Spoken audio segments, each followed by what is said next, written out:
আমাদের এখানে ফাইন্যান্সের অর্থের সময় মূল্যে একটা এমসিকিউ দেওয়া আছে, যেটা যশোর বোর্ড 2021 সালে আসছে। আমি একটু পড়ি এটা।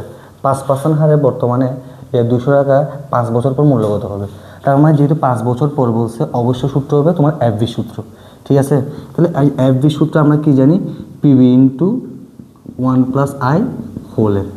তাহলে আমার থেকে পিবির মান এখন বের করতে হবে, আই এর মান বের করতে হবে, এন এর মান বের করতে হবে।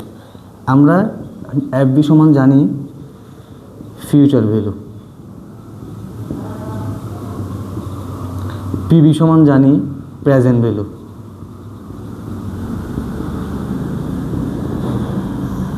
এন সমান জানি নাম্বার অফ পিরিয়ড,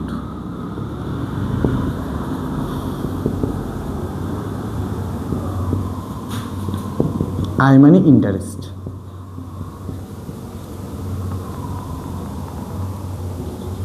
আচ্ছা, এখন আমি কি বলছে? 5% হারে বর্তমানে 200 টাকা 5 বছর পর কয় টাকা হবে? 5% হার, এটা হচ্ছে আমাদের সুদের হার, আই। ঠিক আছে, আর বর্তমানে 200 টাকা, এটা হবে পিবি। এটা কী হবে? পিবির মান। তাহলে আমার এখানে দেখো পিবির মান কত? 200, 1+i, যেটাকে 5% দেওয়া আছে, আমার এখানে কনভার্ট করে আসবে 0 মানে 100 দিয়ে ভাগ দিই আর কি,